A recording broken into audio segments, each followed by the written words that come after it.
¿Alguna vez te has encontrado parado en tu propio camino hacia el éxito? ¿Te has preguntado por qué, a pesar de tus mejores intenciones, terminas saboteando tus propias metas y sueños? La respuesta a este enigma, profundamente arraigado en la psique humana, nos lleva a explorar las enseñanzas de Carl Jung sobre el autosabotaje. Imagina por un momento que dentro de ti existe un laberinto oscuro y complejo, lleno de caminos no transitados y puertas cerradas. Este laberinto es tu mente inconsciente, donde reside una parte de ti que Jung llamó la sombra.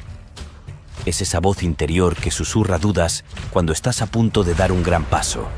Ese sentimiento inexplicable de miedo que surge justo cuando el éxito está al alcance de la mano. La sombra no es tu enemigo, aunque a menudo lo parezca. En realidad es un aspecto oculto de tu ser, lleno de potencial no realizado y deseos reprimidos. El autosabotaje surge cuando ignoramos o negamos esta parte de nosotros mismos. Es el resultado de no escuchar, de no integrar esa sombra en nuestra vida consciente. Cada vez que te encuentras procrastinando, dudando de tus capacidades o incluso minando tus relaciones y oportunidades, estás experimentando el poder de tu sombra sin reconocerla. Pero, ¿qué pasaría si te dijera que hay una manera de transformar este patrón de autosabotaje en una fuerza poderosa para tu crecimiento personal? ¿Y si explorar y entender tu sombra pudiera liberarte de las cadenas del miedo y la duda, permitiéndote vivir una vida más auténtica y plena? Carl Jung, ese coloso del pensamiento psicológico, nos abrió las puertas a un mundo oculto dentro de nosotros mismos, un reino que él denominó la sombra. Esta esfera profunda y enigmática alberga aquellos aspectos de nuestra personalidad que por diversas razones hemos decidido excluir de nuestra conciencia. Es fascinante, ¿no es así? La idea de que en las profundidades de nuestra psique existen elementos que, aunque rechazados, son intrínsecos a nuestro ser. La sombra no es simplemente una colección de defectos o inclinaciones negativas. Es mucho más compleja y matizada. Jung nos enseñó que la sombra puede contener cualidades valiosas, incluso geniales, que hemos relegado al olvido por miedo, vergüenza o incomprensión. La pregunta entonces surge: ¿qué sucede cuando estos aspectos ocultos de nuestro ser empiezan a influir en nuestra vida consciente de manera que no reconocemos? La respuesta, aunque compleja, es reveladora. Nuestra conciencia, ese faro de racionalidad y lógica, se ve a menudo superada por la vastedad y profundidad del inconsciente. Imagina por un momento que estás navegando en un mar tranquilo, guiado solo por la luz de tu linterna. Lo que no ves es el océano vasto y oscuro bajo ti, lleno de corrientes y criaturas desconocidas que pueden, en cualquier momento, alterar tu curso sin previo aviso. Así funciona nuestra psique. La conciencia es solo la superficie de un océano mucho más grande y misterioso. Cuando esos motivos inconscientes, impulsados por la sombra, emergen, pueden hacerlo con una fuerza abrumadora, guiándonos por caminos que conscientemente jamás elegiríamos. Es aquí donde el autosabotaje se manifiesta. Una desconexión entre lo que aspiramos ser y hacer conscientemente y las fuerzas subterráneas que nos impulsan en direcciones opuestas. Esta dicotomía interna es el caldo de cultivo para una frustración profunda y persistente.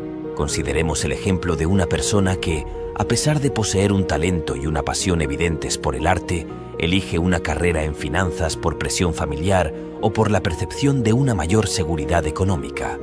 Aquí, la sombra alberga el verdadero deseo del individuo, su amor por el arte, relegado al inconsciente. La decisión consciente, aunque racional en la superficie, es en realidad una forma de autosabotaje, pues niega una parte fundamental del ser del individuo. Este tipo de conflicto interno no resuelto puede manifestarse en insatisfacción crónica, ansiedad e incluso en trastornos físicos y emocionales. Lo sorprendente y a la vez esperanzador es que estos elementos inconscientes, aunque ocultos, no son inaccesibles. Jung nos desafió a enfrentar nuestra sombra, a reconocer y aceptar esos aspectos de nosotros mismos que hemos negado o ignorado. Este proceso de reconocimiento y aceptación no es meramente un ejercicio de introspección, es un acto de valor. Requiere la disposición a enfrentar aquello que nos asusta de nosotros mismos, a integrar en nuestra personalidad consciente lo que hemos considerado inaceptable o indigno. La integración de la sombra es, en esencia, un camino hacia la autenticidad y la integridad personal. Al reconciliar nuestra conciencia con los aspectos rechazados de nuestro ser, nos abrimos a una comprensión más profunda de nosotros mismos y de nuestras motivaciones. Este proceso de integración no solo mitiga el autosabotaje, sino que también enriquece nuestra vida, otorgándonos un sentido de plenitud y coherencia interna. La concepción de la sombra que Carl Jung nos presenta desafía nuestra comprensión tradicional de la psique humana. No es simplemente el reservorio de todo lo que consideramos negativo o indeseable en nosotros mismos. Es mucho más que eso.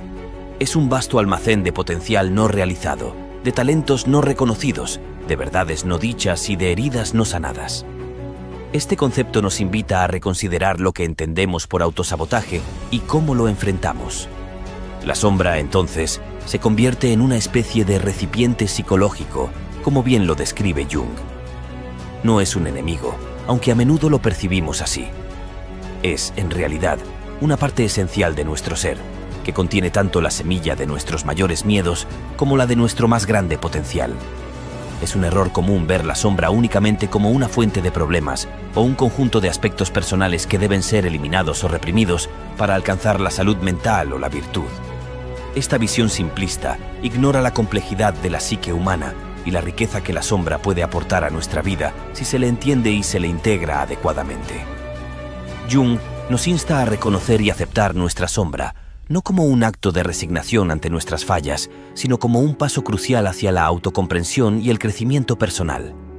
La integración de la sombra no significa ceder ante impulsos destructivos o negativos, sino reconocer que estos aspectos oscuros de nosotros mismos tienen su origen en necesidades, heridas, deseos y potenciales que han sido ignorados o malentendidos. Por ejemplo, detrás de un impulso de ira reprimido puede haber una necesidad no satisfecha de respeto o de establecer límites saludables en nuestras relaciones. Un deseo de evasión puede esconder un miedo profundo al fracaso o al rechazo, que a su vez puede tener sus raíces en experiencias tempranas de crítica o humillación. Al explorar estos aspectos de la sombra, no solo descubrimos las causas subyacentes de nuestros comportamientos autodestructivos, sino que también encontramos pistas sobre lo que realmente valoramos, lo que necesitamos para sentirnos realizados y cómo podemos construir una vida más auténtica y satisfactoria. La integración de la sombra es, por tanto, un proceso de reencuentro con nosotros mismos, de redescubrimiento de nuestras capacidades, deseos y necesidades olvidadas o negadas. Es un camino hacia la reintegración de nuestra personalidad, donde los aspectos rechazados de nosotros mismos se vuelven accesibles y pueden ser transformados en fuentes de fuerza, creatividad y sabiduría. Este proceso requiere coraje, honestidad y una voluntad de enfrentar lo desconocido dentro de nosotros. No es un camino fácil, ya que implica confrontar aspectos de nosotros mismos que pueden ser dolorosos o difíciles de aceptar. Pero es precisamente este acto de valentía y de honestidad con uno mismo el que abre la puerta a una transformación profunda. Al integrar la sombra, nos liberamos de las cadenas del autosabotaje.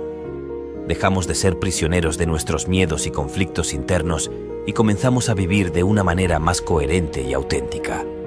La sombra, lejos de ser un enemigo, se revela como una guía hacia nuestra totalidad, un mapa que nos muestra dónde hemos estado, dónde estamos y hacia dónde necesitamos ir para alcanzar una mayor plenitud y satisfacción en nuestra vida. El autosabotaje, esa inclinación misteriosa y a menudo frustrante hacia la autodestrucción o el fracaso, es un fenómeno complejo y multifacético que puede arraigarse profundamente en la psique humana. No es simplemente una serie de decisiones desafortunadas o un azar del destino. Es una manifestación de un conflicto interno más profundo, una lucha entre lo que conscientemente aspiramos ser y las fuerzas ocultas que residen en nuestra sombra. Consideremos, por ejemplo, a una persona que tiene todo el potencial para alcanzar sus metas y sueños. Esta persona puede ser brillante, talentosa y capaz, con todas las herramientas a su disposición para lograr un éxito significativo. Sin embargo, se encuentra una y otra vez saboteando sus propios esfuerzos, ya sea procrastinando, tomando decisiones que claramente van en contra de sus intereses a largo plazo, o incluso abandonando proyectos justo cuando están a punto de fructificar. ¿Por qué alguien actuaría en contra de sus propios deseos y objetivos? La respuesta yace en la sombra, ese aspecto de nosotros mismos que evitamos, ignoramos o reprimimos. La sombra no es solo un depósito de traumas, miedos o deseos inadmisibles. Es también una fuente de gran energía psíquica y potencial. Cuando esta parte de nosotros se mantiene sin reconocer y sin integrar, puede influir en nuestras acciones de maneras que no comprendemos conscientemente, llevándonos a comportamientos de autosabotaje. El autosabotaje puede surgir de miedos profundos e inconscientes, como el miedo al fracaso o, paradójicamente, el miedo al éxito. Algunas personas, en lo profundo de su sombra, pueden sentir que no merecen ser felices o tener éxito, posiblemente debido a mensajes negativos internalizados durante su infancia. Este sentimiento de indignidad puede llevarlas a destruir sus propias oportunidades de avance, confirmando así su propia creencia subconsciente de que no merecen el éxito o la felicidad. Además, el autosabotaje puede manifestarse en forma de dolencias físicas inexplicables que surgen sin una causa médica aparente. Esto puede ser el cuerpo hablando el lenguaje de la psique, expresando a través de síntomas físicos lo que no se ha podido reconocer o expresar en términos emocionales o psicológicos. Estas dolencias pueden ser un llamado de atención, una señal de que algo en nuestro interior necesita ser confrontado y sanado. El autosabotaje también puede aparecer como bloqueos mentales, donde, a pesar de tener la intención y la capacidad de avanzar en un proyecto o tarea, nos encontramos inexplicablemente incapaces de actuar. Estos bloqueos pueden ser la manifestación de un conflicto interno, una lucha entre lo que nuestra conciencia aspira y lo que nuestra sombra teme o desea evitar. Para superar el autosabotaje, es esencial emprender un viaje de autoexploración y reconocimiento de nuestra sombra. Esto requiere una honestidad brutal con uno mismo, la valentía de enfrentar aquello que hemos evitado y la voluntad de integrar esos aspectos ocultos en nuestro ser consciente. Al hacerlo, no solo mitigamos los efectos destructivos del autosabotaje, sino que también liberamos energía y potencial previamente reprimidos, permitiéndonos vivir de manera más plena, auténtica y alineada con nuestros verdaderos deseos y aspiraciones. La integración de la sombra, tal como nos instruyó Carl Jung, no es un proceso para tomar a la ligera. Es un viaje profundo hacia el núcleo de nuestro ser, un camino que requiere valentía, honestidad y una dedicación inquebrantable al crecimiento personal. Este proceso de hacer consciente lo inconsciente, de traer a la luz esos aspectos de nosotros mismos que hemos escondido o negado, es fundamental para alcanzar una vida plena y auténtica. Pero, ¿cómo se realiza esta integración? ¿Y qué implica realmente para nuestro desarrollo personal? Primero, debemos entender que la sombra no es nuestro enemigo. Aunque puede contener elementos que consideramos negativos o indeseables, también alberga potencialidades no realizadas y aspectos de nuestro ser que, si se integran adecuadamente, pueden enriquecer enormemente nuestra vida. La sombra, en esencia, contiene la totalidad de lo que somos, lo bueno y lo malo, lo bello y lo feo, lo divino y lo humano. Reconocer esto es el primer paso hacia la integración. Integrar la sombra implica un proceso de autoobservación y reflexión profunda. Requiere que nos enfrentemos a nosotros mismos con una honestidad brutal, que miremos directamente a esos aspectos de nuestra personalidad que hemos rechazado o ignorado. Esto puede incluir desde rasgos de carácter que consideramos inaceptables hasta deseos y sueños que hemos suprimido por miedo al rechazo o al fracaso. Este proceso de enfrentamiento no es meramente un ejercicio de autoanálisis, es un acto de aceptación. Se trata de reconocer que esos aspectos oscuros de nosotros mismos son, de hecho, partes integrantes de nuestro ser. No podemos simplemente desecharlos o ignorarlos. Deben ser aceptados, comprendidos y, finalmente, integrados en nuestra conciencia. Esto no significa actuar de acuerdo con todos los impulsos oscuros o negativos que encontramos, sino más bien reconocerlos y comprender su origen y su propósito. Al hacerlo, podemos comenzar a transformar estos aspectos en fuentes de fuerza y sabiduría. La integración de la sombra también implica un cambio en nuestra percepción de nosotros mismos y del mundo. Al reconocer y aceptar nuestra propia complejidad y ambigüedad, nos volvemos más tolerantes y comprensivos con la complejidad y ambigüedad de los demás.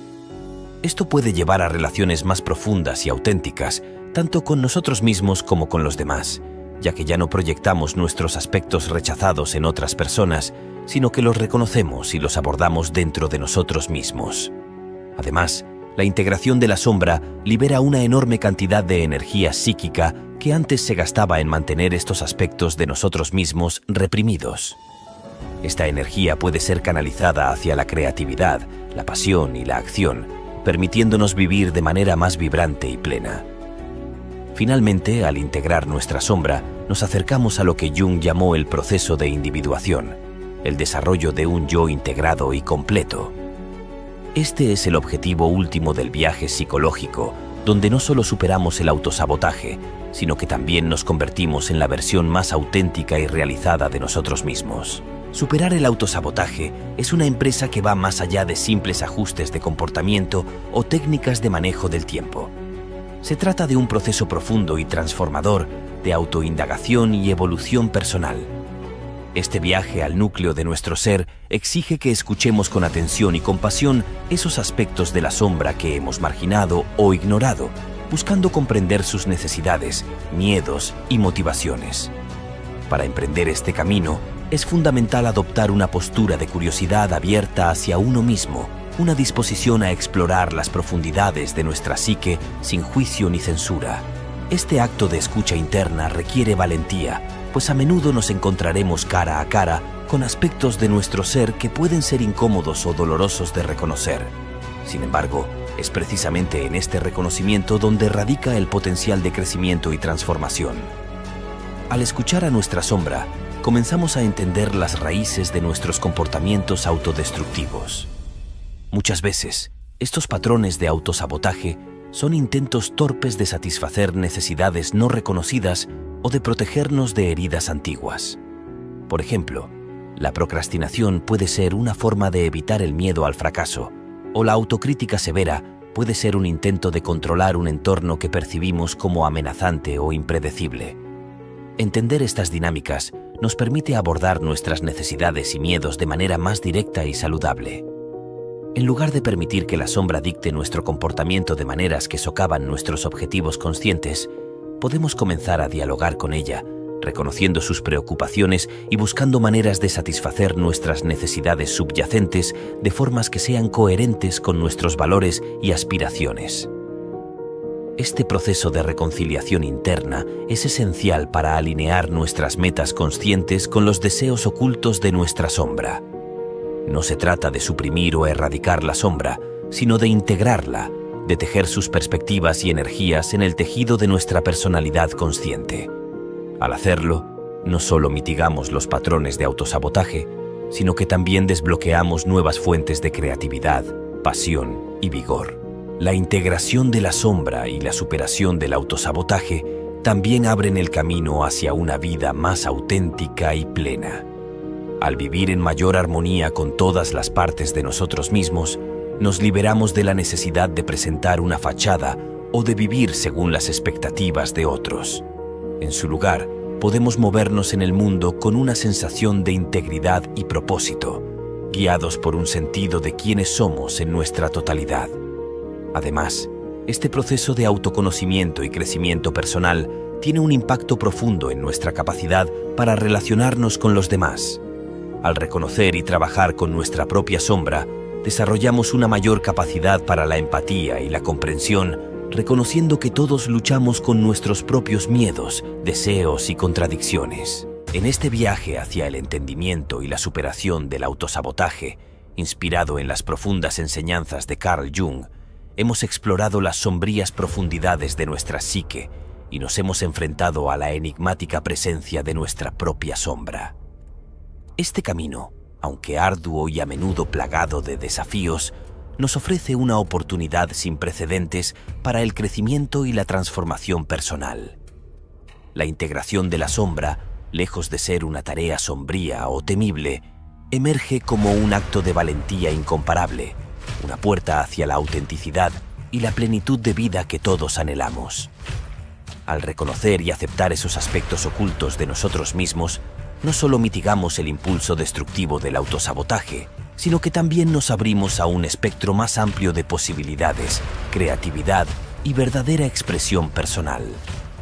Recuerda, el objetivo no es erradicar la sombra ni suprimir sus voces, sino más bien entender su lenguaje, aprender de sus mensajes y encontrar un modo de convivencia que enriquezca nuestra existencia consciente. Al hacerlo, transformamos nuestro mayor adversario en nuestro más sabio aliado, liberándonos de las cadenas del miedo, la duda y la indecisión. Este proceso de integración y superación es, en esencia, un viaje hacia el corazón mismo de lo que significa ser humano. Nos desafía a enfrentar nuestras contradicciones, a abrazar nuestra complejidad y a vivir con una mayor integridad. Y aunque el camino pueda ser tortuoso, el destino, una vida marcada por la autenticidad, la realización y una profunda sensación de propósito, bien vale la travesía. Así que, al concluir este viaje, te invito a mirar hacia adentro, a confrontar tu sombra con compasión y curiosidad, y a emprender el noble trabajo de integrar esos aspectos olvidados de tu ser. En este esfuerzo, encontrarás no solo la clave para superar el autosabotaje, sino también el camino hacia una existencia más rica, más vibrante y profundamente significativa. ¿Alguna vez te has preguntado, pero, qué es lo que detiene esa elevación? ¿Qué nos mantiene firmemente anclados al suelo, con nuestros ojos en las que desafía cada día a ser vivido con propósito, pasión y perseverancia? En el vasto y tumultuoso mar de nuestra existencia, la resistencia se erige como una tormenta perpetua, azotando nuestras ambiciones con resiliencia. ¿Alguna vez te has encontrado atrapado en la cama, incapaz de levantarte, saboteando tus propios planes sin razón aparente? La psicología freudiana revela que este comportamiento no es solo pereza o falta de motivación, sino una manifestación profunda de un impulso más oscuro y autodestructivo. Descubre cómo este instinto de pudrirse en la cama refleja una lucha interna entre tus deseos conscientes y una fuerza subconsciente que te empuja hacia la inactividad. Este impulso, conocido como el impulso de muerte, podría estar dictando tus acciones más de lo que crees. Únete a nosotros para explorar cómo enfrentar y transformar este patrón de autosabotaje y recupera el control de tu vida y tus decisiones. No permitas que tu mente te mantenga prisionero en tu propio lecho. Wilhelm Stekel, uno de los primeros adeptos y colaboradores de Sigmund Freud, se aventuró en los rincones más oscuros de la psique humana con una valentía que muy pocos de sus contemporáneos podrían rivalizar. A través de su trabajo pionero, Stekel no solo exploró, sino que también desempaquetó las complejidades de las motivaciones inconscientes que subyacen detrás de los comportamientos autodestructivos, una área que Freud mismo había tocado, pero no profundizado hasta entonces. Este enfoque innovador de Stekel abrió nuevas vías en el entendimiento del sufrimiento humano y su relación con un impulso intrínseco hacia la autodestrucción. Lo que Stekel propuso fue revolucionario. Sugirió que los comportamientos autodestructivos podrían ser el resultado de un impulso subconsciente que nos empuja a regresar a un estado de no existencia. Este concepto, que él denominó Thanatos, después de la deidad griega de la muerte, implicaba una fuerza interna que no solo busca la destrucción, sino que es fundamental para entender el complejo entramado de la conducta humana. Según Stekel, Thanatos opera junto al Eros, el impulso de vida que Freud había ampliamente descrito, en una dualidad que define la existencia humana. Thanatos, según Stekel, no se manifiesta simplemente como un deseo de morir en el sentido literal, sino más bien como una tendencia hacia comportamientos que pueden comprometer nuestra integridad física y mental, que en última instancia nos conducen hacia un estado de quietud absoluta, similar al no ser. Este impulso puede ser tan sutil como el procrastinar una tarea importante, hasta comportamientos extremos como la adicción y el riesgo temerario. ¿Por qué, entonces, un ser humano buscaría activamente regresar a un estado inorgánico, a una especie de quietud eterna que es análoga a la muerte? Aquí radica la genialidad de Stekel.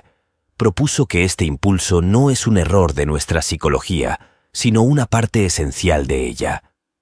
Desde esta perspectiva, Thanatos es un contrapeso necesario para Eros, garantizando que nuestros impulsos de vida no nos lleven a un extremo de exceso vital que podría ser igualmente destructivo.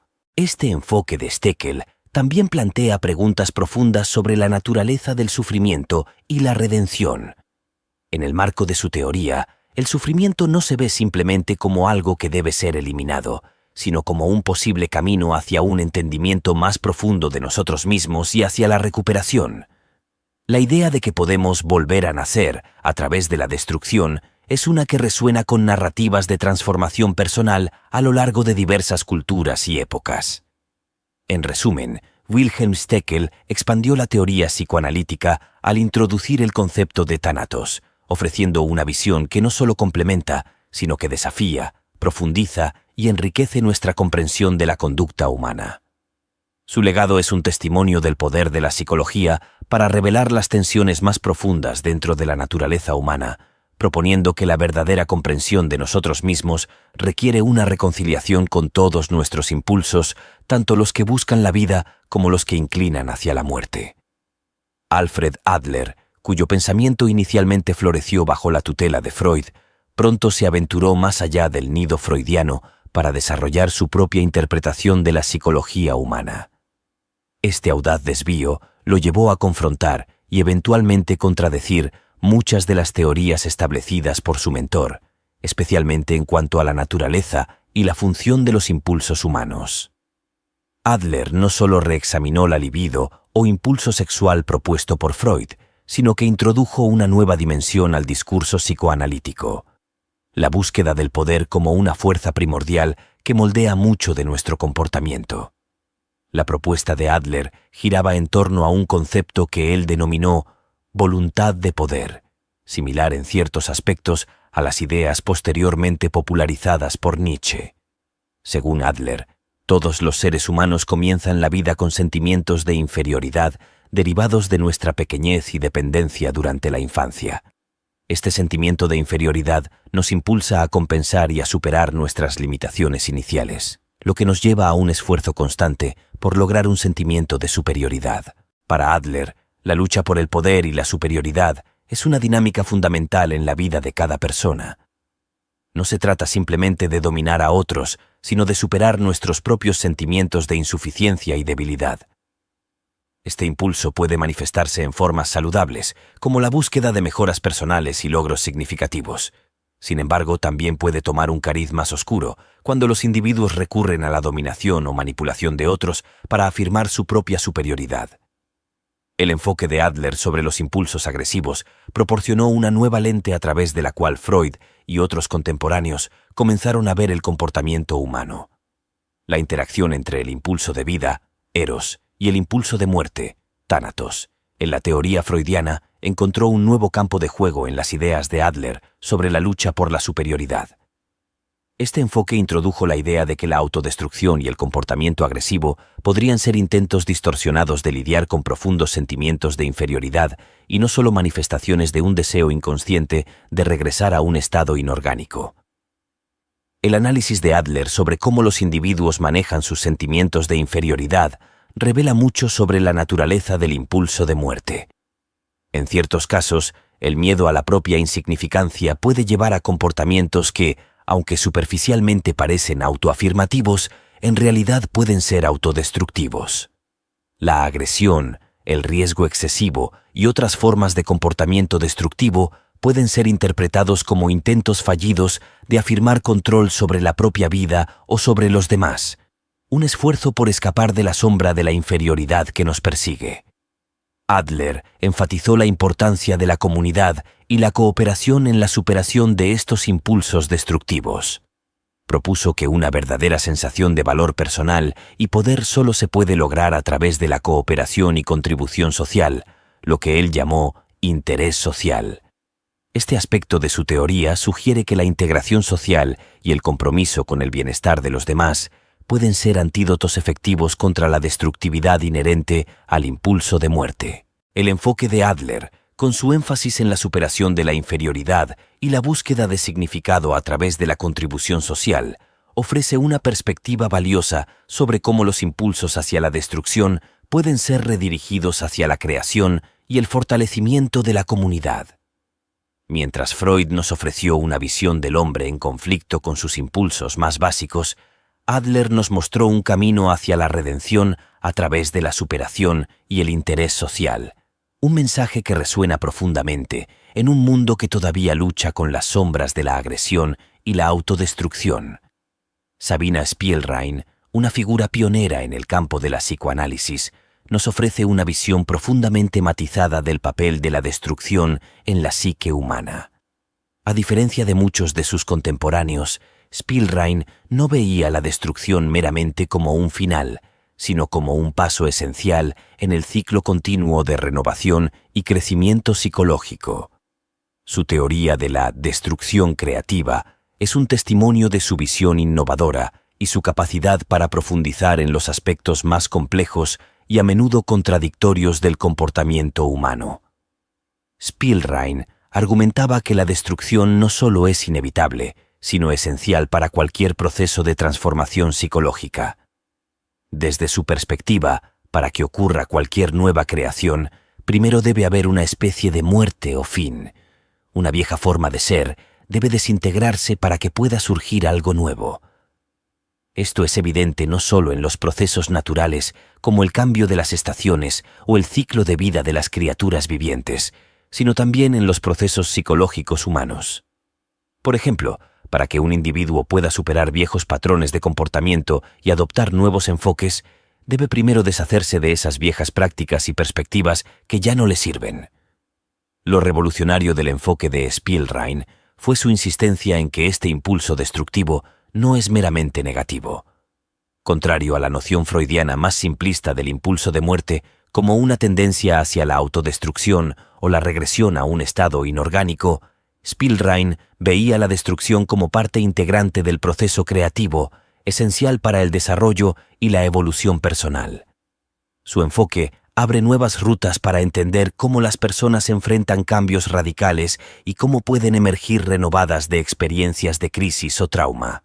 En términos de desarrollo personal y terapia, las ideas de Spielrein nos invitan a reconsiderar cómo abordamos los momentos de cambio en nuestras vidas. En lugar de resistirnos a la disolución de lo viejo, podríamos, siguiendo su teoría, abrazar estos momentos como oportunidades para la reconstrucción y el renacimiento. Este marco teórico no solo ayuda a los individuos a navegar sus propias transiciones de vida, sino que también ofrece a los terapeutas herramientas para guiar a sus pacientes a través de sus procesos de cambio. Además, el concepto de Spielrein sobre la destrucción creativa puede verse reflejado en múltiples aspectos de la vida cultural y social. En el arte, la literatura y la música, los temas de destrucción y renacimiento son recurrentes y son considerados cruciales para la catarsis y la renovación artística. En la esfera social y política, las estructuras y sistemas deben a veces ser desmantelados para hacer espacio a nuevas formas de organización más justas y eficaces. La contribución de Spielrein al concepto de impulso de muerte, por lo tanto, nos ofrece una perspectiva más rica y matizada.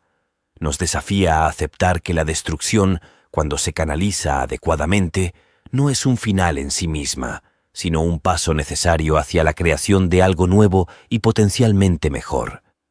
En un nivel más profundo, nos recuerda que el crecimiento personal y la transformación a menudo requieren que nos enfrentemos y aceptemos partes de nosotros mismos que podríamos preferir no reconocer o incluso eliminar.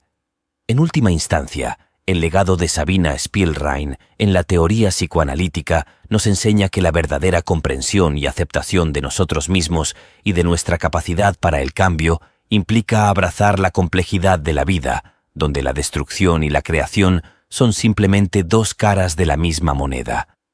Nos anima a ver más allá del miedo y la aversión que a menudo acompañan a la destrucción y a reconocer su papel vital en nuestra continua evolución y autorrealización. Sigmund Freud, el arquitecto del psicoanálisis, nunca fue ajeno a la controversia ni a la revolución intelectual, pero fue a través del fuego purificador de la adversidad personal y el cataclismo global que uno de sus conceptos más desafiantes fue forjado: el impulso de muerte. La Primera Guerra Mundial, un espectáculo de destrucción sin precedentes, junto con la pérdida desgarradora de su hija Sophie durante la pandemia de gripe española, proporcionaron el sombrío telón de fondo contra el cual Freud revisaría profundamente sus teorías previas sobre los instintos humanos. Antes de este periodo, Freud había centrado sus teorías en el eros, el impulso de vida que incluye el deseo sexual y la procreación, fundamentos que supuestamente movían a toda la conducta humana hacia la búsqueda de placer y la evitación del dolor. Sin embargo, los horrores desatados por la guerra y el impacto de la enfermedad y la muerte cercana le hicieron reconsiderar esta visión. Freud observó que los comportamientos y experiencias durante la guerra contradecían la predominancia del eros. Los soldados traumatizados, por ejemplo, mostraban una tendencia a repetir compulsivamente experiencias traumáticas en sus sueños, como si estuvieran impulsados por una necesidad masoquista de revivir el dolor y el sufrimiento. Esta observación fue la chispa que encendió la idea del impulso de muerte, o tánatos, como Freud lo nombraría más tarde, tomando prestado el nombre del antiguo dios griego de la muerte. Según Freud, este impulso no solo era una fuerza de destrucción o un deseo nihilista de aniquilación, sino que también funcionaba como un mecanismo psicológico que llevaba a los individuos a actuar en formas que podrían considerarse autodestructivas. Esta noción desafiaba la premisa freudiana anterior de que todas las acciones humanas estaban diseñadas para evitar el dolor y buscar placer. La introducción de Thanatos era revolucionaria porque proponía que la destrucción y la autodestrucción eran componentes intrínsecos y naturales de la psicología humana, tan fundamentales como los impulsos de vida. Freud argumentó que este impulso de muerte operaba en un nivel tan fundamental como el eros, impulsando a los seres humanos hacia un estado de calma y quietud inorgánica, que en última instancia sería el equivalente psicológico de la muerte. Esta idea extendía el espectro de la psicología humana al sugerir que la lucha interna de cada persona no era solo entre el bien y el mal, o entre el placer y el dolor, sino entre fuerzas más complejas y a menudo contradictorias que buscaban tanto preservar la vida como retornar a un estado de reposo absoluto. Freud postulaba que estas fuerzas antagónicas explicaban muchas de las contradicciones del comportamiento humano, incluyendo por qué las personas a veces se comportan de manera que parece irracional o perjudicial para sí mismas. Además, Freud utilizó este concepto para explorar más profundamente la naturaleza del sufrimiento humano y su inevitabilidad. La aceptación de la muerte como un impulso interno presentaba una nueva manera de entender los ciclos de la vida, la naturaleza de la enfermedad mental y la inevitabilidad del conflicto tanto interno como externo.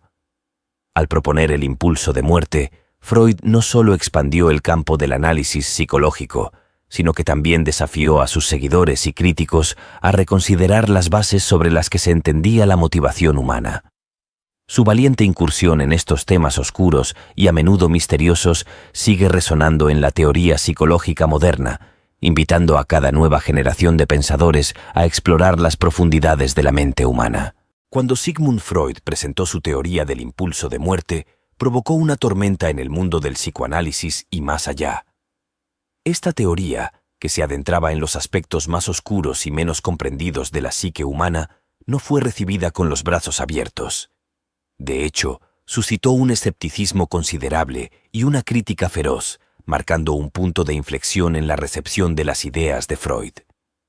Desde su concepción, la teoría del impulso de muerte desafió la comprensión previa de la motivación humana, que había sido dominada por la búsqueda del placer y la evitación del dolor, conceptos más fáciles de aceptar y comprender.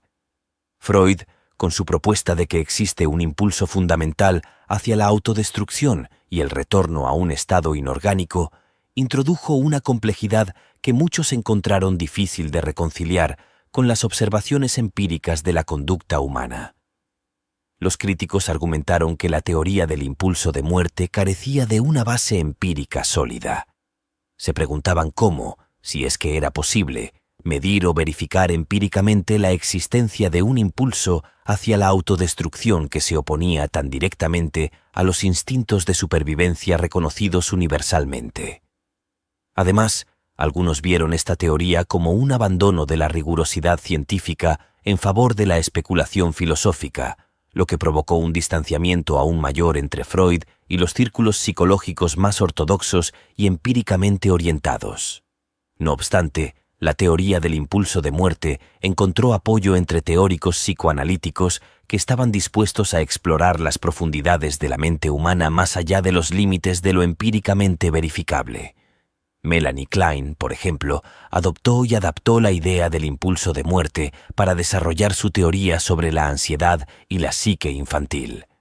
Klein amplió la teoría incorporando el concepto de la posición depresiva, un estado psíquico que describió como una interacción entre los impulsos de vida y de muerte, que juega un papel crucial en el desarrollo emocional temprano. Eric Berne, otro influyente teórico, tomó elementos de la teoría del impulso de muerte para fundamentar algunos de los conceptos de su análisis transaccional. Berne propuso que ciertos juegos psicológicos, que describió como patrones de comportamiento repetitivos y autosaboteadores, podrían interpretarse como manifestaciones del impulso de muerte, donde los individuos inconscientemente buscan confirmar creencias negativas sobre sí mismos y el mundo. Más allá de la aceptación en círculos psicoanalíticos, la teoría del impulso de muerte también inspiró a pensadores de otras disciplinas a explorar la dualidad de los impulsos humanos. Filósofos, artistas y escritores encontraron en esta idea una rica fuente de simbolismo y metáfora para explorar las contradicciones inherentes a la condición humana, desde la lucha entre la autodestrucción y la autoconservación hasta el análisis de las tragedias personales y colectivas. Sin embargo, con el tiempo, la psicología clínica y experimental se alejó en gran medida de las teorías freudianas, incluida la del impulso de muerte, a favor de enfoques más basados en la neurociencia y en modelos de comportamiento observables y cuantificables. Esto no eliminó la teoría del impulso de muerte del discurso académico o cultural, pero sí cambió su lugar desde un foco central a uno más periférico y especializado en la exploración de la psique humana. En el mundo contemporáneo, saturado de información y perpetuamente conectado, el resurgimiento del interés por el impulso de muerte de Freud es tanto intrigante como revelador.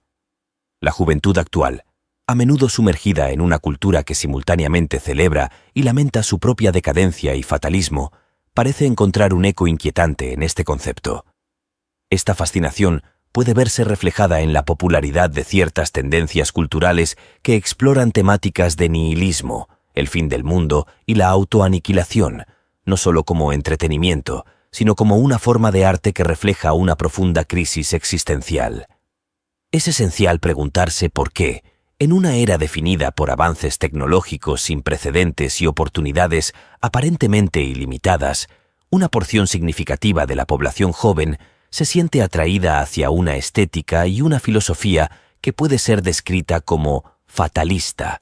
Una posibilidad es que el impulso de muerte, como lo conceptualizó Freud, ofrece un marco teórico para comprender la proliferación de comportamientos que parecen desafiar el instinto de supervivencia. Desde la adicción y el escapismo digital hasta la apatía generalizada hacia desafíos climáticos y políticos apremiantes. En este contexto, el impulso de muerte no solo se manifiesta como una tendencia hacia la autodestrucción física, sino también como una renuncia a participar en aspectos fundamentales de la vida cívica y comunitaria. Este retiro puede interpretarse como una respuesta a la abrumadora complejidad del mundo moderno, donde las expectativas de éxito y felicidad parecen cada vez más inalcanzables para muchos. Así, el impulso de muerte simboliza no tanto un deseo literal de morir, sino una especie de muerte en vida, donde individuos se desconectan de sus aspiraciones y responsabilidades, eligiendo en su lugar la comodidad de la inacción. Además, en un análisis más profundo, la resonancia del impulso de muerte en la cultura contemporánea puede ser un reflejo del deseo subconsciente de destruir estructuras percibidas como opresivas para permitir el surgimiento de nuevas formas de vida. En este sentido, la destructividad tiene un potencial creativo, al igual que en la teoría de Sabina Spielrein sobre la destrucción como precursora de la creación.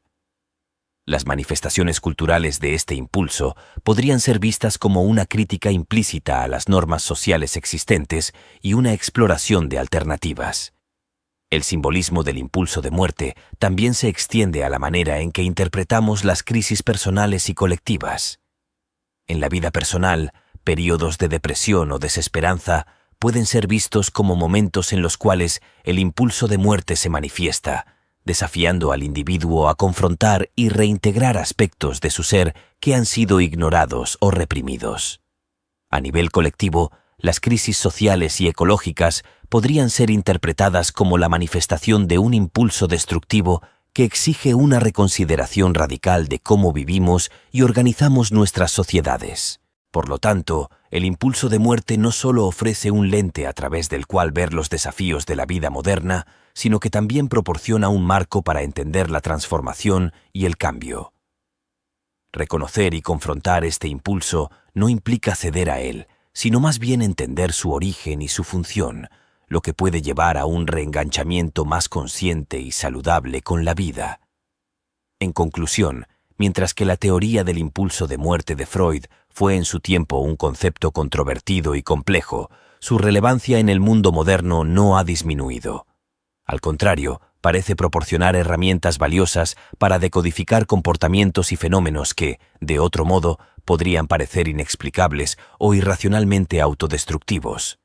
En última instancia, este impulso puede servir como un catalizador para la reflexión y el cambio, tanto a nivel individual como colectivo. La comprensión del impulso de muerte de Freud, lejos de limitarse a un deseo literal de autodestrucción, nos ofrece una visión más amplia y simbólica de nuestras luchas internas. Este impulso puede manifestarse como una inclinación hacia la inactividad, un retiro de los desafíos y compromisos que la vida nos presenta.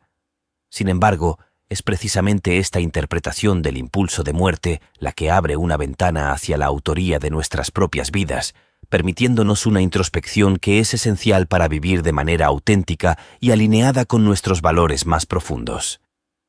Cuando Freud introdujo este concepto, no solo estaba ampliando el espectro de la comprensión psicológica, sino que también nos estaba invitando a enfrentar y transformar uno de los aspectos más desafiantes de nuestra existencia: la tendencia a retroceder ante la vida misma. La autoría de la vida, entonces, implica un reconocimiento de estas fuerzas internas que pueden llevarnos a la parálisis y a la desesperanza, y la búsqueda deliberada de caminos que nos reconecten con nuestras pasiones y propósitos. La noción de que podemos ser los autores de nuestras propias vidas es profundamente liberadora, pero también desafiante. Implica asumir la responsabilidad no solo de nuestras acciones, sino también de nuestros fallos y retrocesos. En este contexto, el impulso de muerte puede ser visto como un llamado a la reflexión y al cambio, una oportunidad para evaluar críticamente cómo nuestras acciones y decisiones están alineadas con nuestros objetivos a largo plazo. Tomar control de nuestra narrativa personal requiere más que el reconocimiento de nuestras tendencias autodestructivas.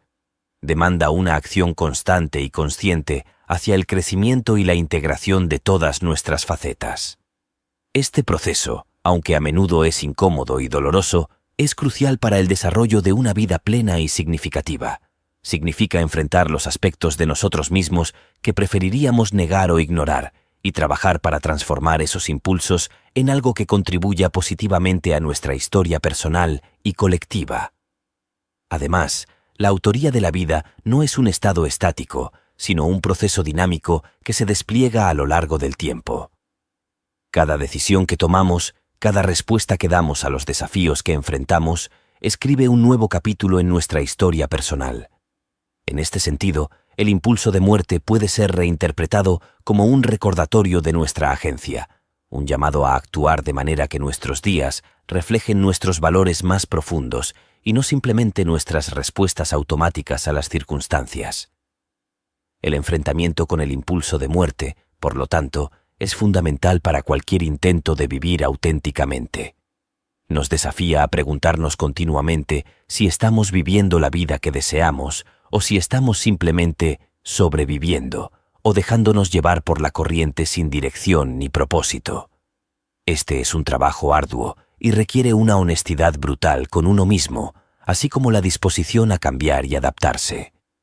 En última instancia, entender el impulso de muerte como un símbolo de nuestra renuncia a la participación activa en la vida nos permite reevaluar y reorientar nuestras trayectorias de vida de maneras que refuercen nuestra integridad y autenticidad.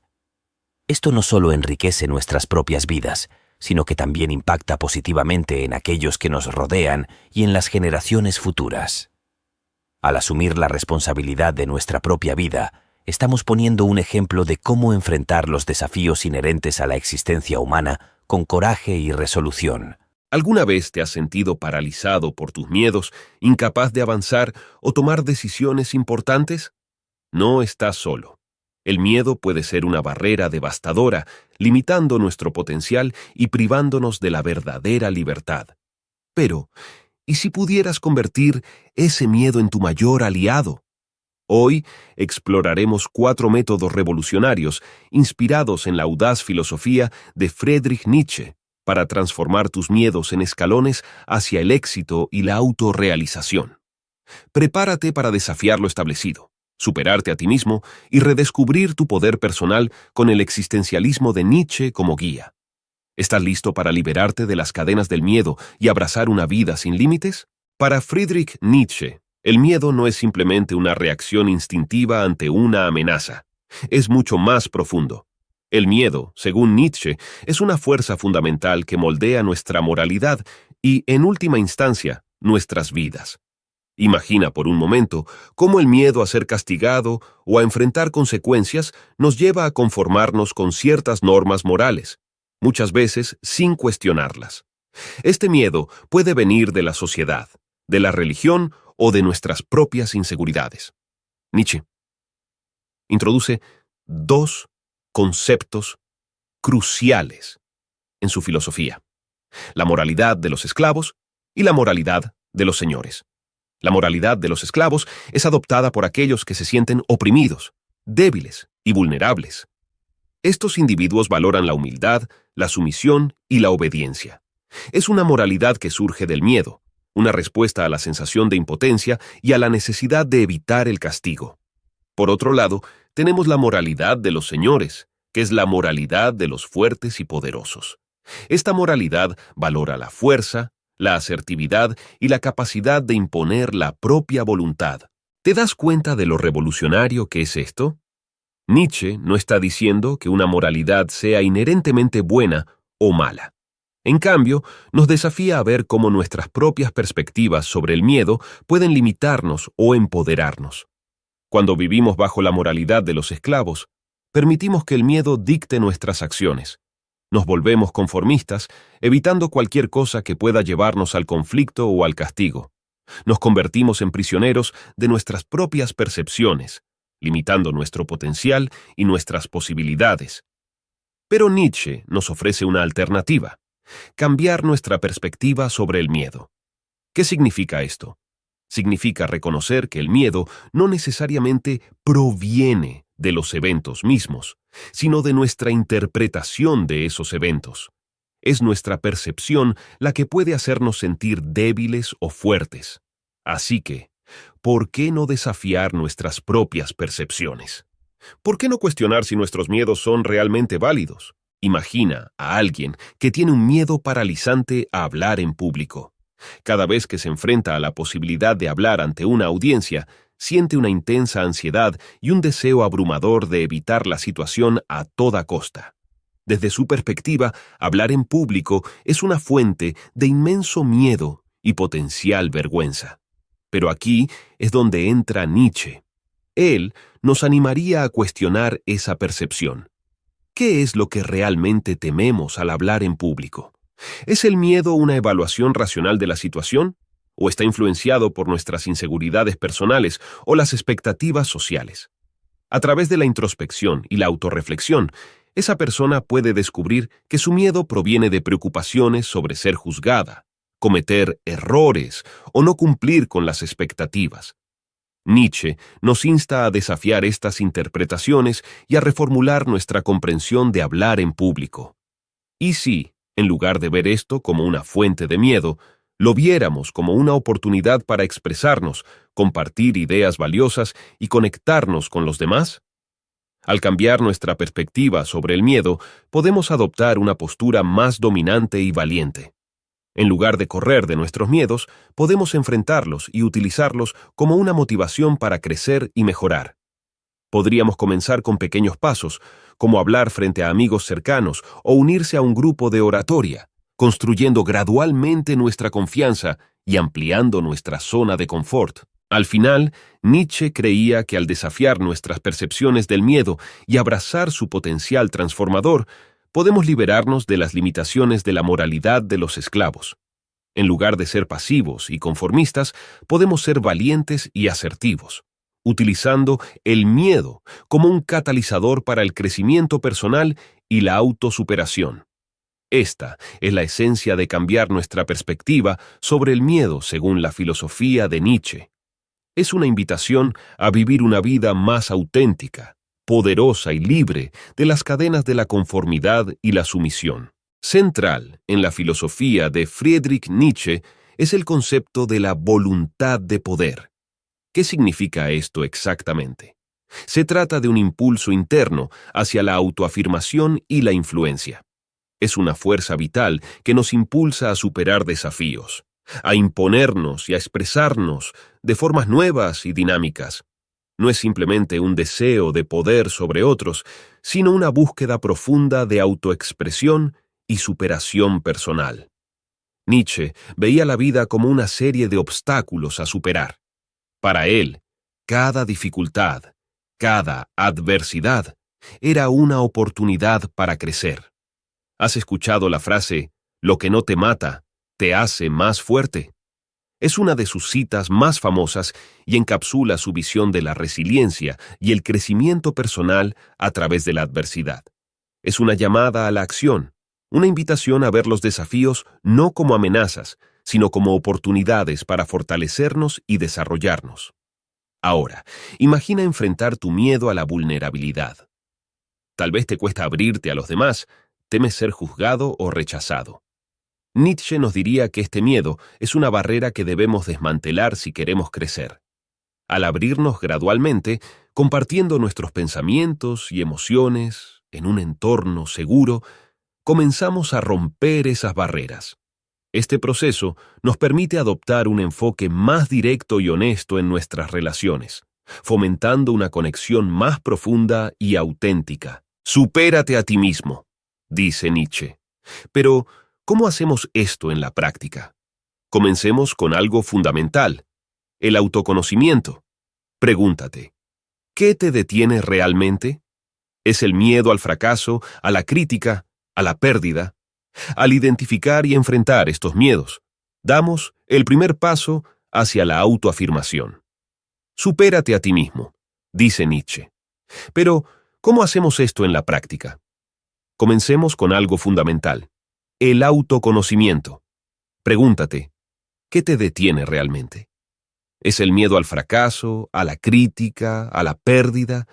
Al identificar y enfrentar estos miedos, damos el primer paso hacia la autoafirmación. Para Nietzsche, la verdadera superación no viene de evitar nuestros miedos, sino de enfrentarlos directamente. Imagina a alguien que tiene miedo de hablar en público. Este miedo puede ser paralizante, limitando sus oportunidades y crecimiento. Sin embargo, al enfrentarlo, comenzando con pequeños pasos como hablar en reuniones más pequeñas o practicar frente a un espejo, esta persona puede comenzar a desmantelar ese miedo. Cada pequeño éxito construye confianza y con el tiempo, lo que antes parecía imposible se vuelve manejable. La voluntad de poder también nos impulsa a desafiar las normas y expectativas tradicionales. Nietzsche nos anima a cuestionar todo, a no aceptar las cosas simplemente porque así son. Este cuestionamiento es vital para la autoafirmación. Nos permite definir nuestro propio camino, en lugar de seguir ciegamente el camino que otros han trazado para nosotros. Esto requiere coraje, pero es esencial para la autoafirmación y el crecimiento personal. Un aspecto crucial de la superación personal es la resiliencia. La vida está llena de desafíos y contratiempos. Nietzsche creía que cada dificultad es una oportunidad para fortalecer nuestra voluntad. Al enfrentar y superar estas dificultades, desarrollamos una resiliencia que nos prepara para futuros desafíos. Esta resiliencia no es solo física, sino también mental y emocional. Finalmente, la superación personal, según Nietzsche, implica una constante autoevaluación y adaptación. No basta con enfrentar un desafío y detenerse allí. Debemos estar en un estado continuo de crecimiento y evolución.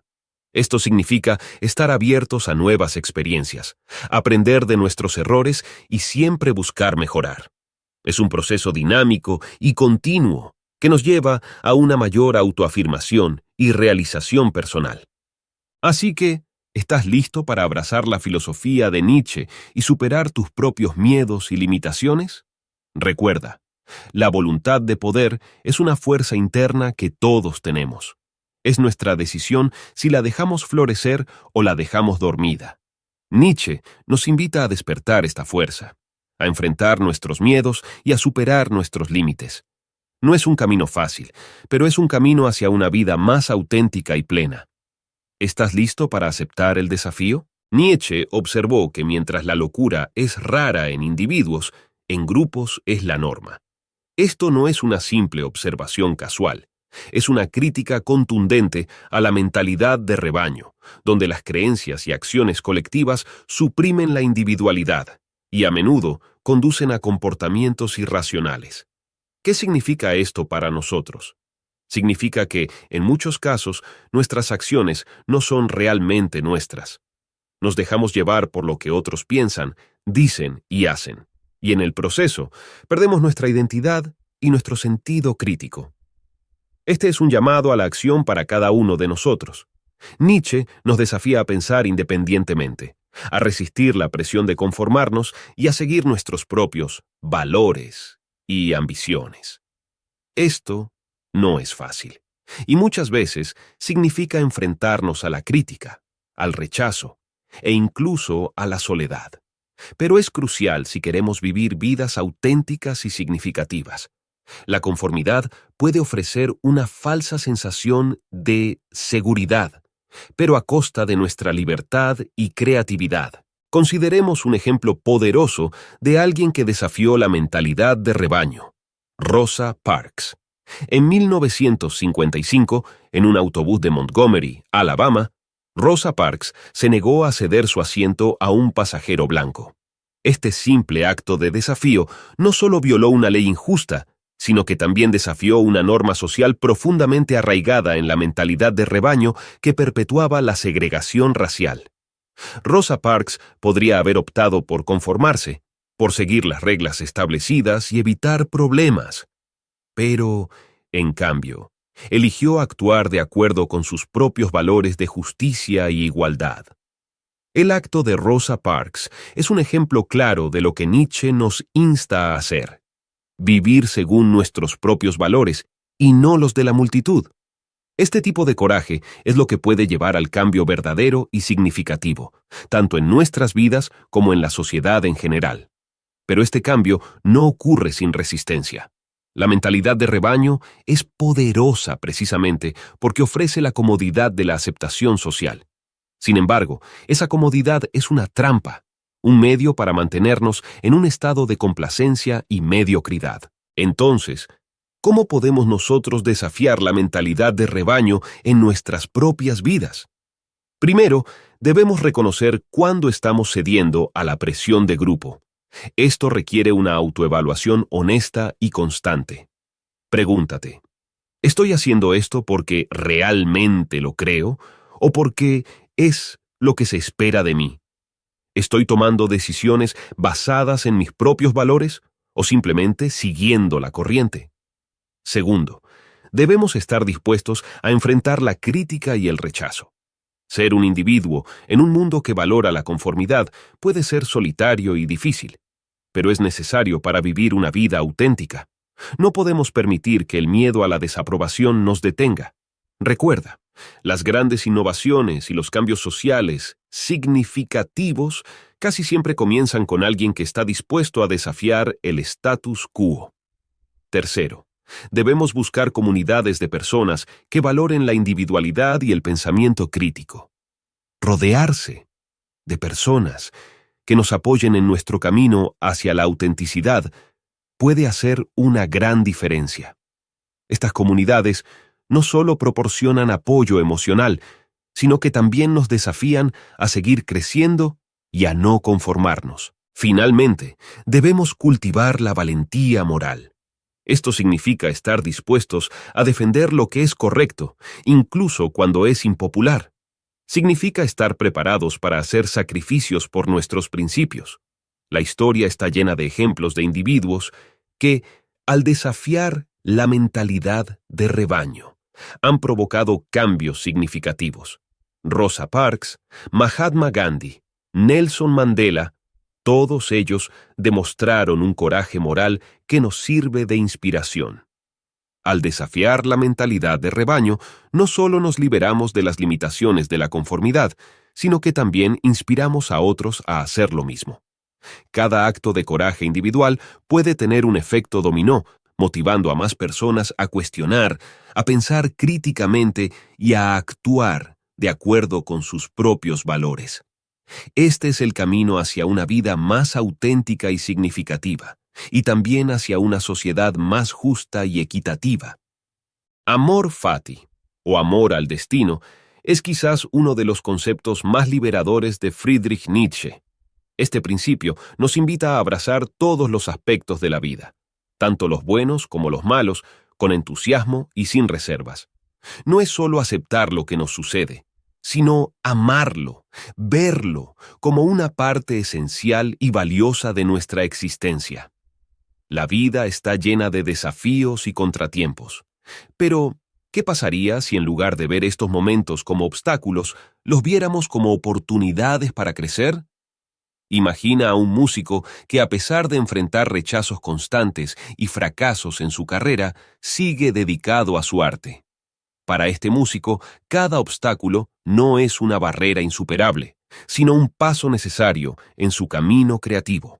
Cada rechazo es una lección. Cada fracaso es una oportunidad para mejorar y refinar su talento. Nietzsche nos anima a adoptar esta mentalidad. Nos desafía a ver la adversidad no como algo que nos detiene, sino como una fuerza que nos impulsa hacia adelante.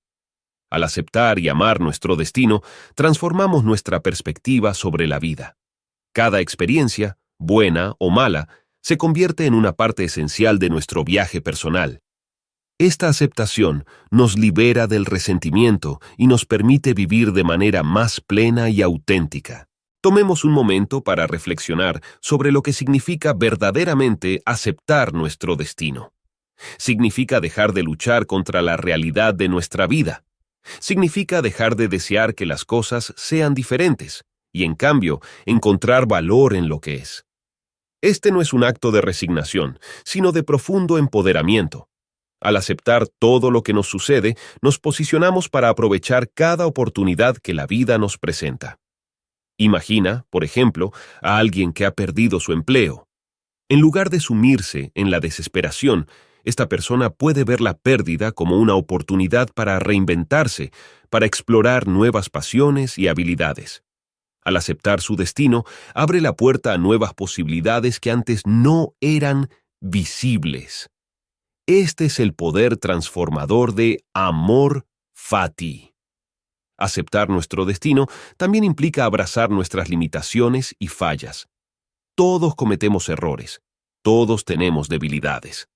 Nietzsche nos anima a no solo aceptar estos aspectos de nosotros mismos, sino a amarlos, porque son precisamente estas imperfecciones las que nos hacen únicos y nos ofrecen oportunidades para crecer y aprender. Al amar nuestras fallas, nos liberamos de la autocrítica destructiva y encontramos la paz con nosotros mismos. Al adoptar amor fati, también nos volvemos más resilientes. La vida está llena de altibajos, pero al aceptar cada momento como necesario y valioso, desarrollamos una fortaleza interna que nos permite enfrentar cualquier desafío con calma y determinación. Nos damos cuenta de que cada experiencia, por difícil que sea, contribuye a nuestro desarrollo personal y nos prepara para futuros éxitos. Consideremos a Nietzsche mismo. Su vida estuvo plagada de enfermedades y dificultades, pero él no permitió que estas circunstancias definieran su existencia. En cambio, utilizó sus desafíos como fuente de inspiración para sus obras más brillantes. Nietzsche no solo aceptó su destino, lo amó, y en ese amor encontró la fuerza para convertirse en uno de los filósofos más influyentes de la historia. Entonces, ¿cómo podemos aplicar amor fati en nuestras propias vidas? Comencemos por cambiar nuestra perspectiva sobre los eventos que nos suceden. En lugar de ver los contratiempos como fracasos, veámoslos como lecciones. En lugar de desear que las cosas sean diferentes, encontremos el valor en cómo son. Practiquemos la gratitud por cada experiencia, sabiendo que cada una de ellas nos moldea y nos fortalece. En última instancia, amor fati nos invita a vivir de manera más auténtica y plena. Nos enseña a abrazar la vida en su totalidad, con todas sus alegrías y dolores, triunfos y fracasos. Al hacerlo, encontramos una profunda paz y satisfacción, sabiendo que cada momento es una parte esencial de nuestro viaje único. ¿Estás listo para aceptar y amar tu destino y descubrir el poder transformador de amor fati en tu propia vida? Las enseñanzas de Friedrich Nietzsche nos desafían a examinar y superar nuestros miedos desde una perspectiva de crecimiento y autenticidad. No se trata solo de enfrentar nuestros miedos, sino de transformarlos en oportunidades para el desarrollo personal. Nietzsche nos insta a cambiar nuestra percepción del miedo, viendo cada obstáculo no como una barrera, sino como un trampolín hacia la automejora. Cuando cambiamos nuestra percepción del miedo, dejamos de ser sus víctimas y nos convertimos en sus maestros.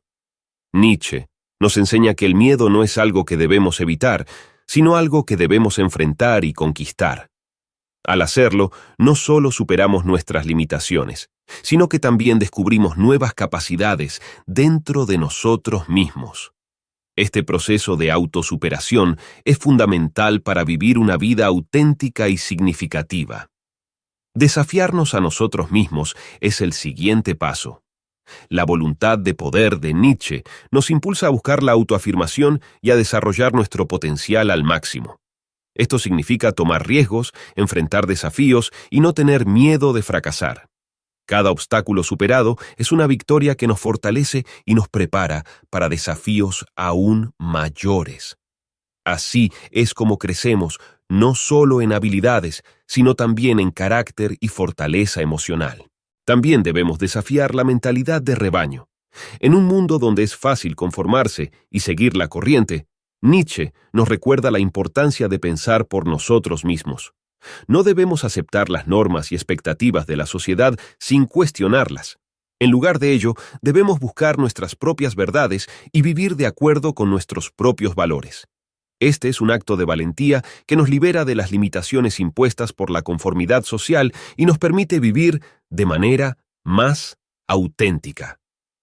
Finalmente, Nietzsche nos invita a abrazar nuestro destino con amor fati. Esta idea de amar nuestro destino, incluyendo todos sus altibajos, nos libera del resentimiento y nos permite encontrar significado en cada experiencia. Al aceptar y amar cada aspecto de nuestra vida, nos volvemos más resilientes y capaces de enfrentar cualquier desafío con una actitud positiva y constructiva. Reflexiona sobre cómo estos principios pueden aplicarse en tu propia vida. ¿En qué áreas estás dejando que el miedo te controle? ¿Cómo puedes cambiar tu percepción y enfrentar esos miedos de manera más efectiva? ¿Estás dispuesto a desafiarte a ti mismo y a salir de tu zona de confort para crecer y desarrollarte?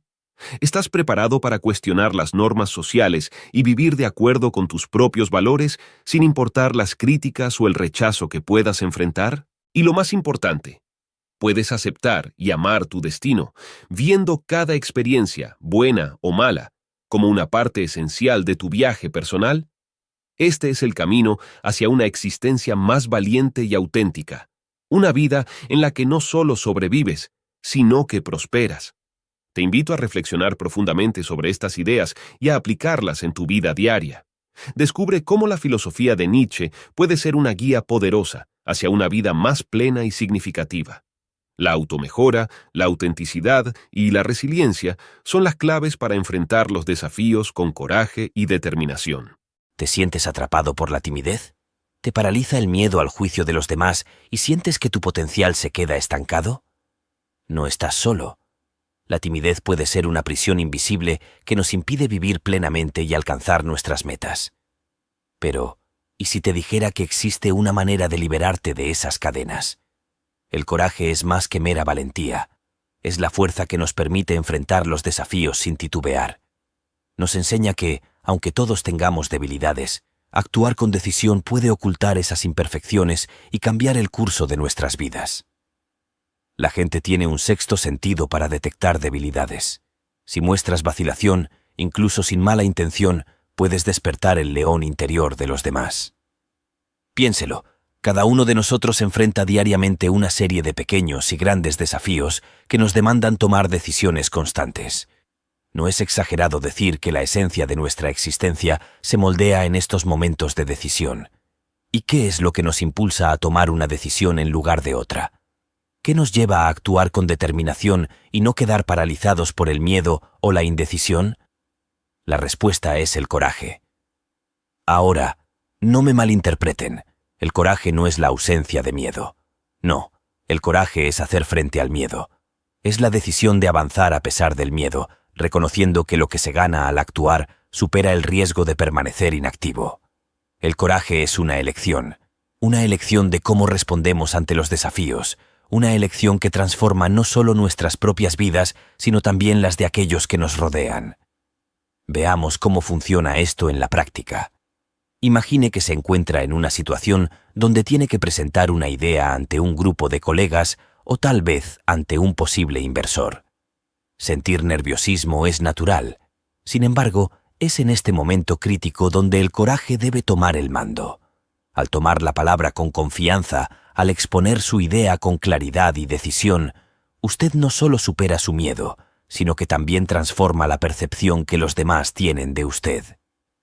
La audacia tiene un efecto casi mágico en los humanos. Atrae la atención, genera respeto y, a menudo, liderazgo. Este es un poderoso ejemplo de cómo, en la dinámica humana, el coraje puede ocultar nuestras debilidades.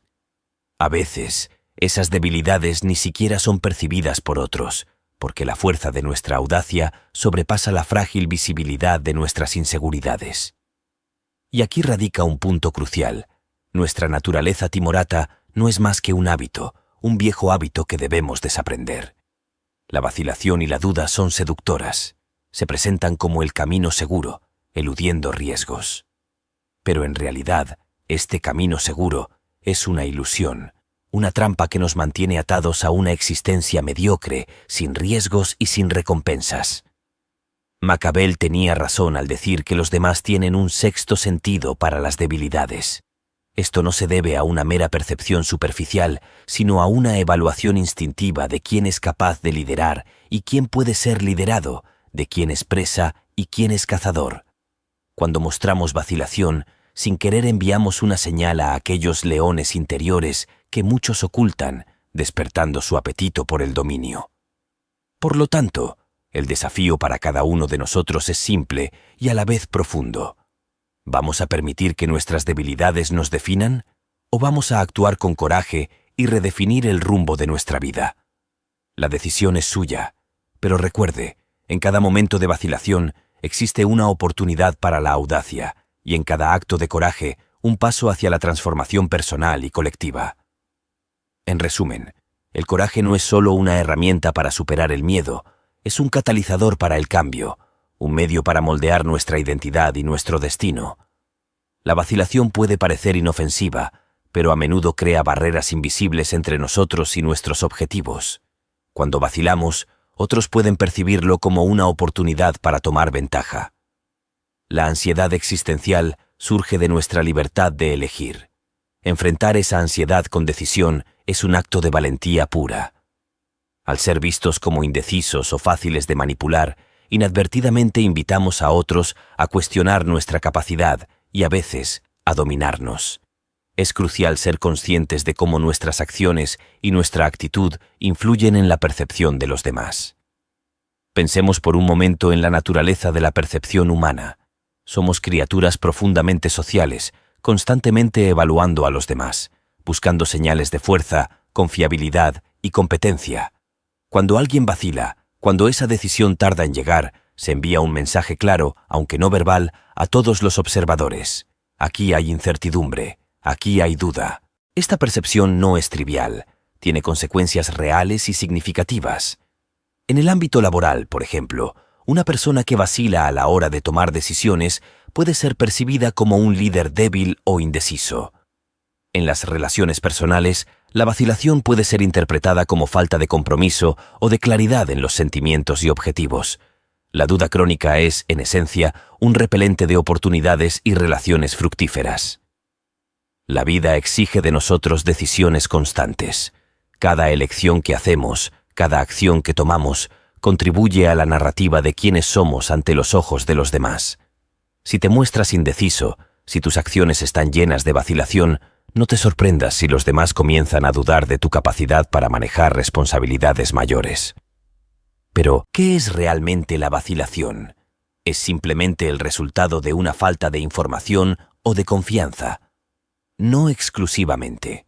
En su núcleo, la vacilación es un conflicto interno entre el miedo al error y el deseo de actuar. Este miedo no es irracional, es una parte natural de la condición humana. Sin embargo, cuando el miedo paraliza nuestra capacidad de acción, se convierte en un obstáculo para el crecimiento personal y profesional. La vacilación, vista de esta manera, no es simplemente una pausa en la acción, es un símbolo de una lucha interna más profunda, y aunque puede parecer una respuesta segura, en realidad es todo lo contrario. La indecisión crónica es una forma de evitación, una manera de rehuir la responsabilidad de elegir y de enfrentar las consecuencias de esas elecciones. Kierkegaard lo sabía bien cuando habló de enfrentar la ansiedad existencial. No estaba simplemente sugiriendo que enfrentáramos un miedo abstracto, sino que nos enfrentáramos al núcleo mismo de nuestra libertad, la libertad de elegir nuestro camino y aceptar plenamente las consecuencias de esas elecciones. La valentía no es solo actuar, es también asumir la responsabilidad por nuestra vida, nuestras decisiones y su impacto en el mundo.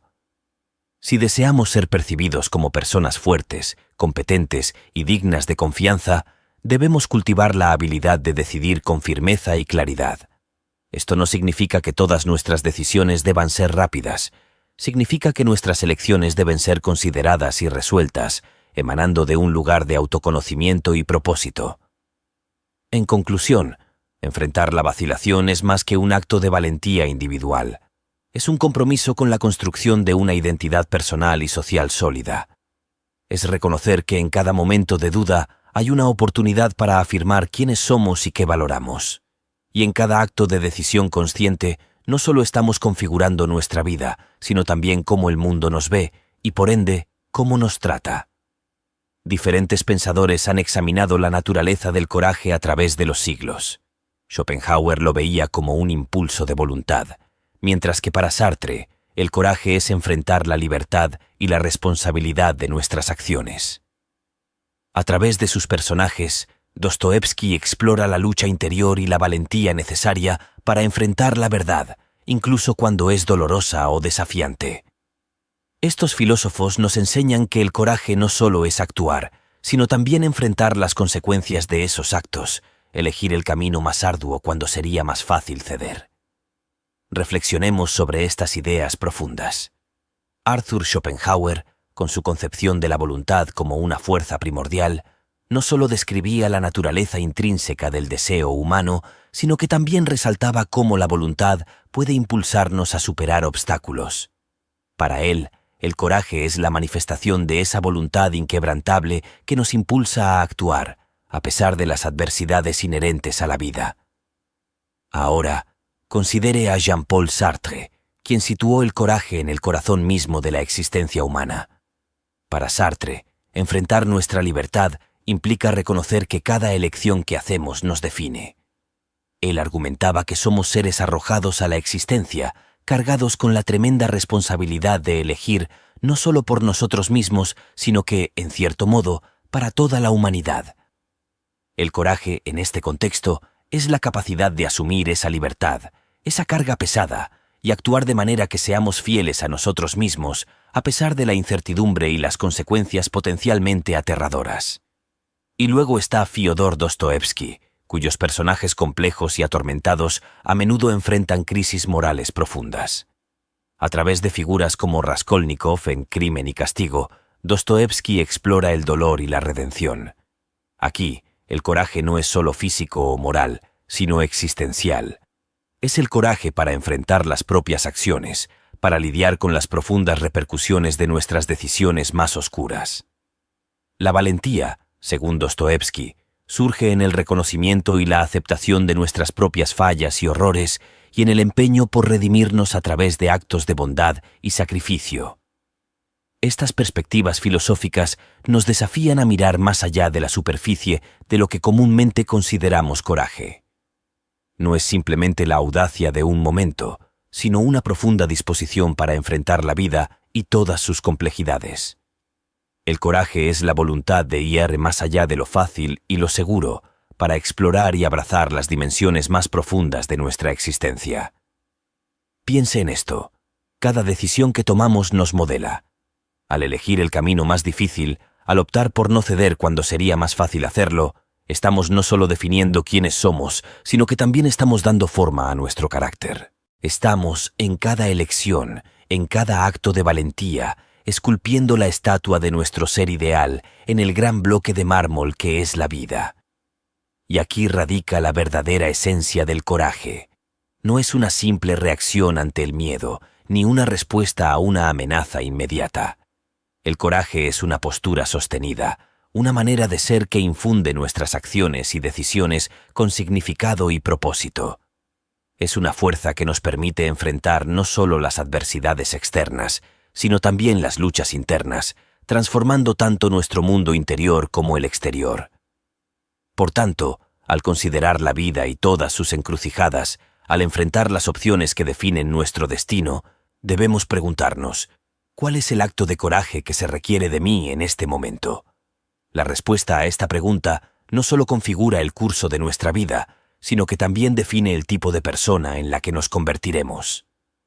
Así que, mientras avanzamos, recordemos las palabras de estos grandes pensadores y enfrentemos nuestro camino con la determinación de actuar con coraje, no importa lo difíciles que puedan parecer las decisiones.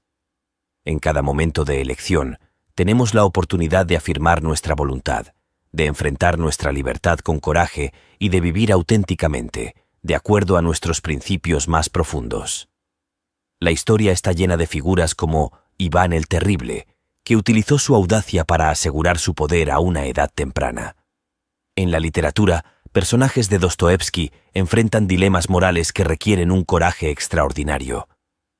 Estos ejemplos no solo muestran actos de valentía, sino también cómo el coraje puede transformar a las personas y los eventos alrededor de ellas, a menudo dejando una marca imborrable en la historia. Consideremos más profundamente la figura de Iván el Terrible. Ascendió al trono de Rusia a la tierna edad de 16 años, después de haber superado años de intrigas y amenazas que rodeaban su infancia. Su decisión de coronarse a sí mismo como zar, una movida audaz y sin precedentes, fue un acto de coraje extraordinario que cambió el curso del gobierno ruso, marcando el inicio del Estado ruso centralizado. Iván no solo enfrentó a sus enemigos con una ferocidad temible, sino que también emprendió grandes reformas que, aunque controvertidas, fueron fundamentales para modernizar Rusia. Esta capacidad de actuar con decisión en momentos cruciales, de tomar el camino más arduo y enfrentar con valentía los desafíos que esto implica, es lo que distingue a las grandes figuras históricas. Iván el Terrible, a pesar de los aspectos más oscuros de su reinado, demostró un tipo de coraje que, aunque muchas veces brutal, fue decisivo en la formación de una nación. Pasando de la historia al reino de la literatura, encontramos a personajes como Raskolnikov, el protagonista de Crimen y Castigo de Dostoevsky. Raskolnikov es un joven estudiante que, bajo la presión de su propia ideología y circunstancias desesperadas, comete un asesinato que él cree justificado. El coraje no reside en su acto violento, sino en la lucha interna que sigue. La valentía que requiere para enfrentar las repercusiones de su acción, explorar las profundidades de su conciencia y finalmente confesar, muestra un tipo de coraje profundamente humano y complejo. Estos dilemas morales, donde los personajes deben actuar bajo presión extrema y enfrentar no solo las consecuencias externas, sino también las internas de sus acciones, nos muestran que el coraje puede tomar muchas formas. No siempre es heroico en el sentido convencional, pero siempre es transformador. Es esta transformación, a menudo dolorosa y llena de conflicto, la que fascina y enseña. El coraje, entonces, se revela no solo en las grandes batallas o en los actos de heroísmo evidente, sino también en el enfrentamiento silencioso de la propia conciencia, en la voluntad de hacer lo correcto cuando hacer lo incorrecto sería infinitamente más fácil.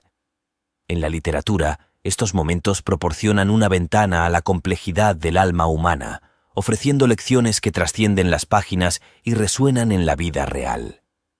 En cada uno de estos casos, tanto en la historia como en la literatura, el coraje actúa como un catalizador para el cambio. Transforma a las personas y, por extensión, los eventos alrededor de ellas, dejando huellas que a menudo moldean el curso de la historia. Es una fuerza que, aunque a veces se manifiesta en actos de violencia o en decisiones moralmente ambiguas, siempre busca afirmar una voluntad, enfrentar un destino o redimir un error. Así que cuando reflexionamos sobre el coraje, tanto en los anales de la historia como en las obras de gran literatura, vemos un tema común.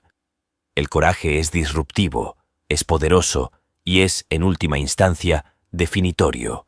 No es simplemente la capacidad de actuar, sino la audacia de actuar conscientemente, de tomar decisiones que no solo cambian el estado de las cosas externas, sino que también transforman internamente a quienes tienen la valentía de actuar. Por lo tanto, al observar estas figuras y personajes, nos vemos desafiados a preguntarnos: ¿cuál es el coraje que necesito en mi vida? ¿Cómo puedo, como ellos, usar mi valentía no solo para enfrentar los desafíos externos, sino para transformarme a mí mismo y a mi entorno de manera significativa y duradera? El coraje se puede desarrollar. A través de prácticas diarias y enfrentando pequeños desafíos, podemos fortalecer nuestra audacia. No se trata de actos grandiosos. A menudo, el verdadero coraje se muestra en las decisiones cotidianas que tomamos. Cada paso audaz, cada decisión valiente, por pequeña que sea, construye un camino de confianza y resiliencia que nos prepara para los desafíos mayores. Consideremos esto más detenidamente. El coraje no es una cualidad estática, es una capacidad que se cultiva y se fortalece con el uso, como un músculo. Cada día nos enfrentamos a situaciones que, aunque pueden parecer triviales, son oportunidades para practicar el coraje. Podría ser algo tan simple como expresar una opinión impopular, comprometerse con una nueva responsabilidad o incluso enfrentar un miedo personal. Piense en cómo algo tan cotidiano como iniciar una conversación difícil puede requerir un acto de valentía. Tal vez necesite discutir un tema delicado con un amigo o confrontar a un colega sobre un problema laboral. Estos son los momentos en los que el coraje se convierte en una herramienta esencial, permitiéndonos abordar estas situaciones con integridad y resolución. El coraje también implica la disposición a fallar. Sí, fallar. Porque a través del fracaso aprendemos y crecemos. Tomar riesgos calculados y enfrentar el miedo al fracaso es esencial para desarrollar la resiliencia. Cada fracaso nos enseña una lección valiosa sobre cómo mejorar, cómo ser más efectivos y, lo que es más importante, cómo perseverar. Ahora, ampliemos nuestra perspectiva. El coraje en la vida diaria también se refiere a la consistencia. La verdadera prueba del coraje a menudo no es en un único acto de heroísmo, sino en la capacidad de mantener la disciplina y la firmeza a lo largo del tiempo. Se trata de seguir adelante con nuestros compromisos, incluso cuando las circunstancias se vuelven difíciles o cuando nuestro entusiasmo inicial se ha desvanecido. Además, el cultivo del coraje es un proceso introspectivo. Requiere que nos conozcamos profundamente, que entendamos nuestros miedos y limitaciones y que trabajemos conscientemente para superarlos. Esto podría significar aprender a controlar nuestra ansiedad, superar nuestras inseguridades o simplemente aprender a confiar más en nuestras propias capacidades. Este proceso introspectivo también demanda honestidad brutal. Ser sinceros sobre nuestras fallas y limitaciones no es fácil, pero es necesario para el crecimiento personal. Cada momento de honestidad personal nos acerca un paso más hacia ser más valientes y resueltos. Imaginemos ahora cómo el desarrollo del coraje afecta a los demás a nuestro alrededor. Al demostrar coraje, no solo nos transformamos a nosotros mismos, sino que también servimos como modelos a seguir para nuestros amigos, familiares y colegas. Nuestro coraje inspira coraje en los demás, creando una cultura de valentía y acción. Por último, no olvidemos que el coraje no es exclusivo de los grandes líderes o héroes de la historia. Cada persona tiene la capacidad de ser valiente en su propia vida, ya sea que esté enfrentando desafíos personales, profesionales o sociales. El coraje es accesible y aplicable para todos. En conclusión, el coraje es mucho más que un simple acto de audacia. Es una práctica diaria de enfrentar miedos, aceptar desafíos y vivir con integridad. Al cultivar el coraje en la vida diaria, no solo nos preparamos para los grandes desafíos, sino que también enriquecemos nuestra vida cotidiana, mejoramos nuestras relaciones y fortalecemos nuestra comunidad. Hoy hemos visto cómo el coraje y la vacilación no solo afectan nuestra vida personal, sino que también resuenan a través de nuestras interacciones sociales y cómo somos percibidos por otros. Atrévete a ser valiente, a tomar decisiones firmes, y observa cómo el mundo se abre ante ti. El coraje es una de las virtudes más fundamentales que podemos cultivar. No se trata solo de enfrentar el peligro o la adversidad. Es la capacidad de mantenerse firme en nuestras convicciones, de avanzar a pesar de los miedos y de actuar con integridad en todas las circunstancias. La vacilación, por otro lado, nos retiene, nos encierra en una prisión de dudas y nos impide alcanzar nuestro verdadero potencial. Piensa en cómo cada acto de coraje, por pequeño que sea, puede tener un efecto dominó en tu vida y en la de quienes te rodean. La valentía en el ámbito personal, como enfrentar un miedo o superar una dificultad, fortalece nuestro carácter y nos prepara para desafíos mayores. En el ámbito social, el coraje nos permite establecer límites claros, comunicar nuestras necesidades y defender nuestros valores, lo que a su vez mejora nuestras relaciones y nos gana el respeto de los demás. Nos hemos sumergido en las filosofías de grandes pensadores, quienes nos han mostrado que el coraje no es solo una cualidad admirable, sino una necesidad existencial. Schopenhauer nos enseñó que el coraje es la manifestación de una voluntad inquebrantable. Sartre, que es la aceptación de la libertad y la responsabilidad que ésta conlleva. Y Dostoevsky, que es la valentía de enfrentar nuestras verdades más profundas, por dolorosas que sean. Hemos visto cómo figuras históricas como Iván el Terrible utilizaron el coraje para cambiar el curso de la historia, y cómo personajes literarios enfrentaron dilemas morales con una valentía que nos inspira a mirar dentro de nosotros mismos. Estos ejemplos nos muestran que el coraje puede ser disruptivo, pero también transformador, moldeando no solo nuestras vidas, sino también el mundo a nuestro alrededor. Y no olvidemos el poder del coraje en nuestra vida diaria. Al enfrentar pequeños desafíos con valentía, construimos un camino de confianza y resiliencia. Cada paso audaz, cada decisión valiente, nos fortalece y nos prepara para los desafíos mayores que inevitablemente encontraremos. No se trata de actos grandiosos, sino de decisiones cotidianas que, acumuladas, nos transforman. En un mundo donde a menudo nos sentimos presionados a conformarnos y a evitar el conflicto, ser valiente es un acto revolucionario. Es un acto de autodefinición y autodeterminación. Al elegir el coraje, afirmamos nuestra voluntad de vivir auténticamente, de actuar conforme a nuestros valores más profundos y de aceptar las consecuencias de nuestras elecciones con dignidad. Así que, te invito a reflexionar sobre tu propia vida. ¿Dónde puedes ser más valiente? ¿Qué decisiones estás postergando por miedo? ¿Cómo puedes cultivar el coraje en tu vida diaria? Recuerda, cada acto de valentía, por pequeño que sea, es un paso hacia una vida más plena y significativa. El coraje no es la ausencia de miedo, sino la decisión de avanzar a pesar de él. es la disposición a enfrentar lo desconocido y a aceptar la incertidumbre que viene con cada elección. Al cultivar el coraje, no solo mejoramos nuestras propias vidas, sino que también inspiramos a otros a hacer lo mismo.